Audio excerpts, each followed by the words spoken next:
Calcula que existen en la Tierra alrededor de 10.000 millones de especies, muchas de ellas aún sin descubrir. ¿Cómo han surgido las especies?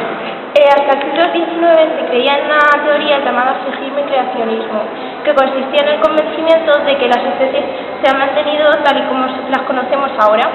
Se basa en el hecho experimental de que los seres vivos se reproducen y originan descendientes que son iguales o muy similares a ellos.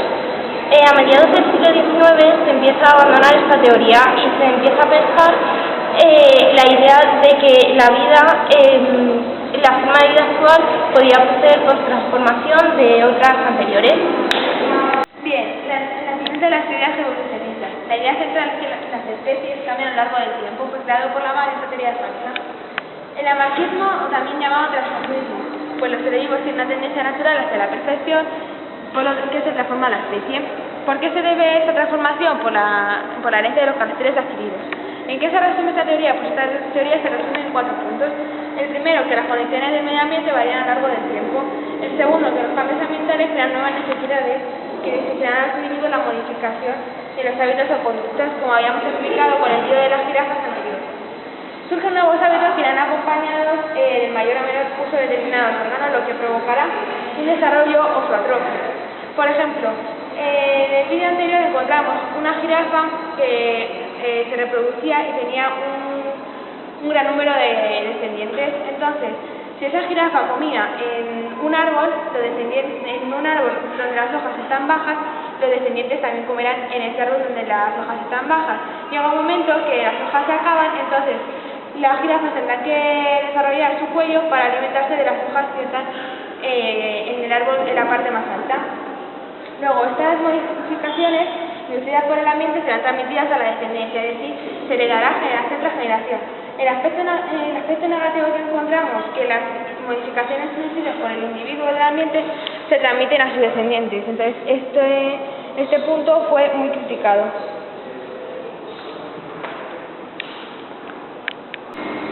En el siglo XIX aparece Darwin, con sus teorías fisicistas.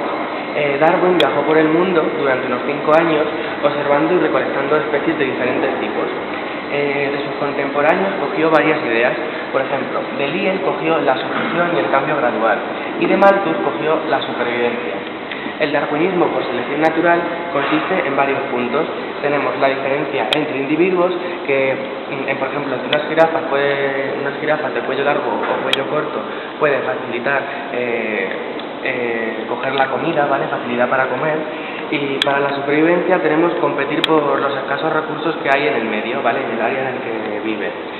También tenemos variaciones favorables o no favorables. Si las tienen favorables, sobrevivirán, y los que tengan variaciones no favorables, pues morirán o pasarán más hambre, pasarán más penurias.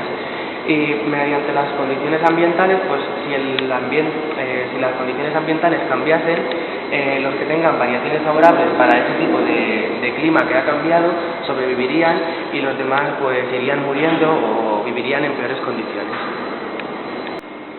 En el siglo XIX aparece Darwin, con sus teorías fisicistas. Darwin viajó por el mundo durante unos 5 años, observando y recolectando especies de diferentes tipos. De sus contemporáneos cogió varias ideas. Por ejemplo, de Lyell cogió la sucesión y el cambio gradual, y de Malthus cogió la supervivencia. El darwinismo por selección natural consiste en varios puntos. Tenemos la diferencia entre individuos, que, por ejemplo, entre unas jirafas de cuello largo o cuello corto puede facilitar coger la comida, ¿vale? Facilidad para comer.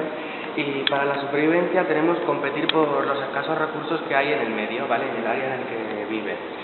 También tenemos variaciones favorables o no favorables.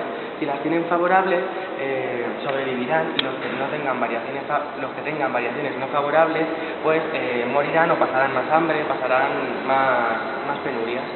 Y mediante las condiciones ambientales, pues si las condiciones ambientales cambiasen, los que tengan variaciones favorables para ese tipo de clima que ha cambiado sobrevivirían, y los demás pues irían muriendo o vivirían en peores condiciones. Bien, ahora vamos a explicar la teoría sintética de la evolución con un ejemplo.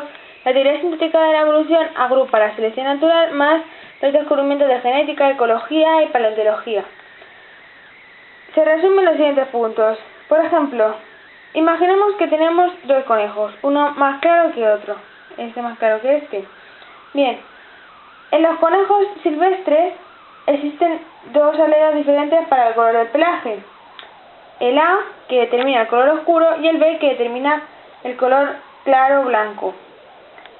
Si no existe la selección natural, los conejos invadirían la tierra y acabarían muriendo por falta de recursos.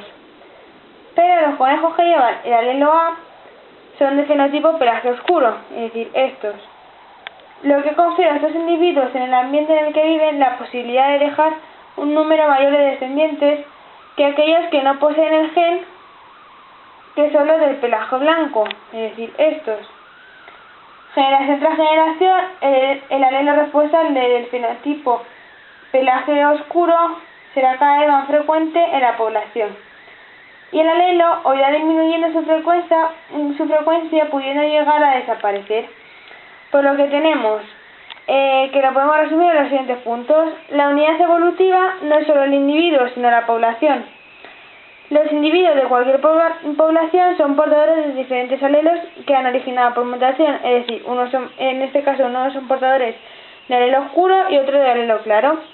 Ciertos fenotipos determinados por esos alelos proporcionan a los individuos que los poseen más posibilidad de dejar descendencia y por tanto cada vez serán más frecuentes. La teoría sintética se sigue manteniendo la selección natural como el principal mecanismo evolutivo y defiende la evolución como un cambio gradual en la composición genética de las poblaciones.